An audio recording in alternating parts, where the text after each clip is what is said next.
I'm going to meet people and I'm going to cast light upon their shadows, so then they have awareness. And then when they have that awareness and consciousness, then they consciously can choose whether they want to or don't want to go within that same lifestyle.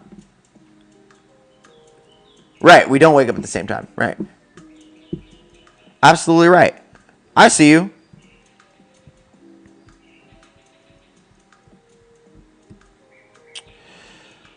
Now let's send this to my boy so we can get on a call.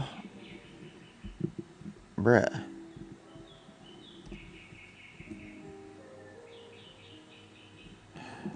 You ready for our Zoom?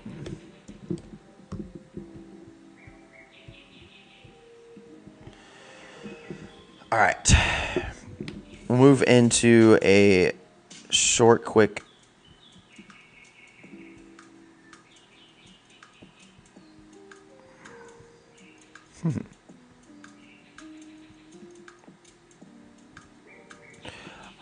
All right, TC Spiritual Shepherd, welcome back, guys. Today we're going to be getting into 9 rare traits of every high performer. So these are hyper-performing athletes, hyper-performing business people, hyper-performing spirituality gurus and monks.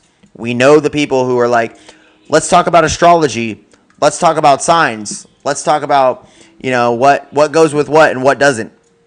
Okay, that's not what I'm talking about. I'm talking about the people who are willing to go into a dark room for 15 days and do just breath work, or do breath work in a multitude of things. So this is the practice that I did in 2020, where I ultimately started realizing about light, the pineal gland, melatonin, shadows, the pineal gland, serotonin, the light aspect. When you go out into the sunlight, you secrete serotonin. When you are in dark room or a shadow, you are secreting melatonin. Then there's the DMT connection that is interconnected with the melatonin. And so from that aspect of you cultivating that melatonin over and over and over, self-perpetuating that cycle of melatonin development and cultivation, saturation, as you do that up to 25 milligrams, that transforms. It's like your body's like, whoa, whoa, whoa, we have way too much melatonin. That's like what your body's saying. Whoa, whoa, whoa, I have way too much melatonin coming in. Let's start secreting something more powerful, because melatonin is a healing hormone. So ultimately, it's released within the endocrine system, the pituitary hypothalamus axis. Okay, and so from this axis, this is where you are releasing this. And so when you are releasing this, it's like, I need to heal this muscle. I need to do this type of thing. These are all the types of pathways that I need to take. Whether it's my neurotransmitters, whether it's my blood, I need to communicate with the body a specific way. And when I communicate with my body this specific way, then ultimately that's how I can heal myself.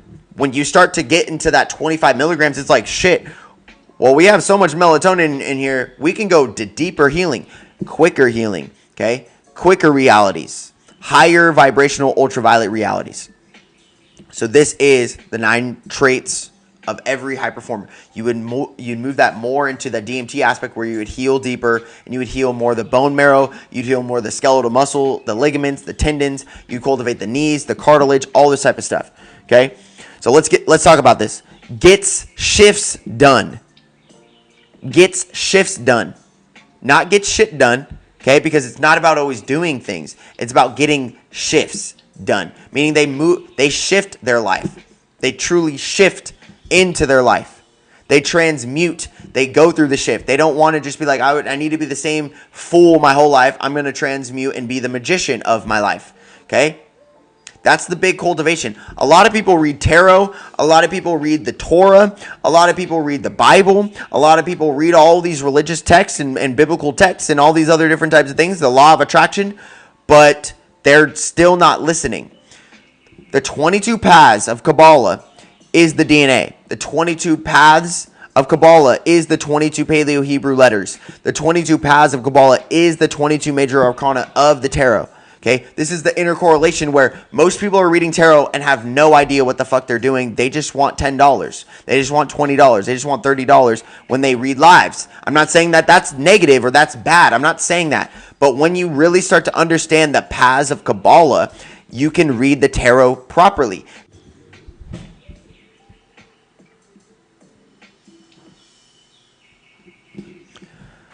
the tarot is connected with the Torah, okay? And now I also want you to see that Torah and tarot is also terra. Terra, as in what? Earth. Yes, absolutely. But, I mean, the whole thing about that is like, it depends on what you want to study. It depends on what you want to study, but yeah.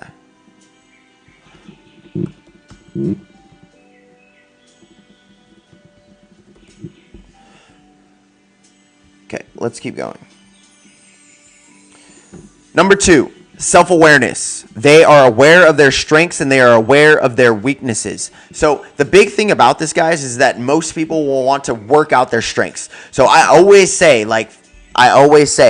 weak people always work on their strengths and strong people always work on their weaknesses. And that's just a fact. It's just an inherent fact.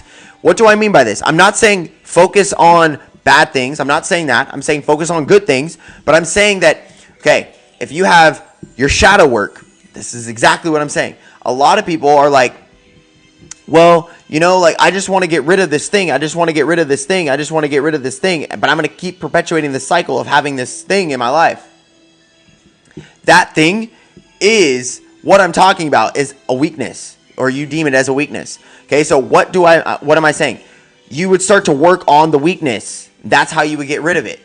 Okay, and then ultimately, then you can also work on your strengths once you have no weaknesses. Okay, knows how to improve their weaknesses, will understand or overstand how long it truly takes to complete the work.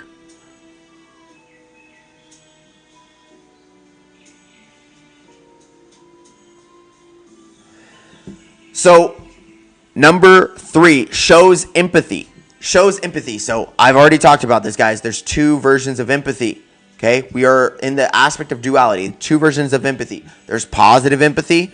There's negative empathy. Negative empathy is the doormat. It's the person who will not say no. It's the person who will always be walked over. It's the person who will always play victim.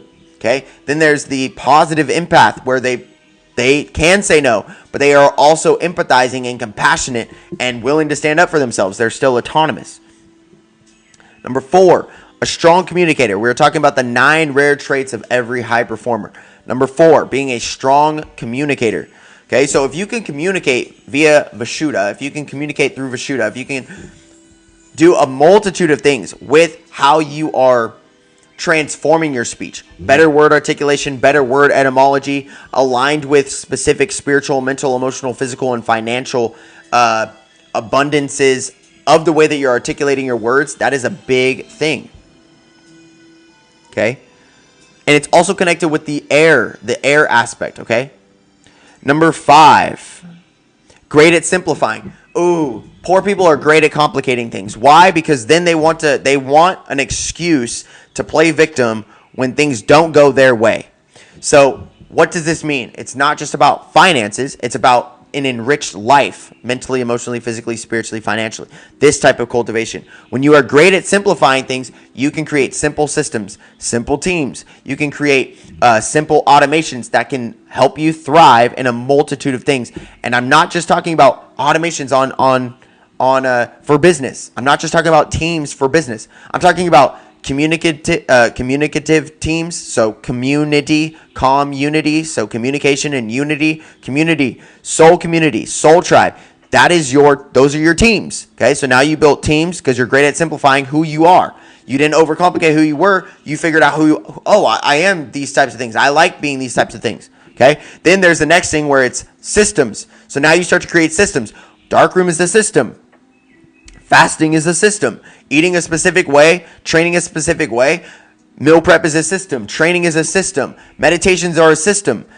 Breathwork is a system. It's a systematic way of breathing. So all of these intercorrelations are simplifications, not overcomplications of these types of things. This is the same thing spiritually. You develop specific ways of simplifying things. Now we're going to go into automations. What are automations? Well, because you've done all of the systems and you've cultivated all of the teams and you have teams that help you and you help them, okay? This is where you get into automations, where now you have a very physically fit body, okay? And it's automated. It's automated. What do I mean? I mean, it's really almost automated for people based on my clients, like people who are like, they're heavier, they've eaten that way for quite some time, and they've lived the type of life that they've lived for decades. They wonder why, like, oh, why can't I burn body fat? Because you have to train yourself to oxidize body fat, because to oxygenate the body fat, you have to train yourself to utilize oxygen better, okay? To be more voluminous in the oxygen that you're consuming, okay? And so then there's also a multitude of things like this. You've automated that. So just like that automation, there's an automation of fitness. You know that one person who can eat hamburgers and lose 2 pounds. You know that person. Okay, so that is the automation physically. What is the automation emotionally? That one person who cries during everything. That one person who laughs during everything. That's an automation. That is a physical or an emotional physical representation of emotionality. Automation. What is the mental? The mental calculator. The mental calculator. The person who can calculate things way quicker. Or not only that, pattern recognition, mind readers, some people who are psychic, people who can pick up like legit. They're just people who can do this. Okay, and you are one of them. I'm one of them. You probably know a multitude of people who are like you and I who can do all these things. And then people cast out by the general 99% of public is these people are crazy. These people are weird. These people we don't understand, so we're going to deem them crazy. We're going to deem them like they're not good enough to us. Okay? Even though we've mastered our life.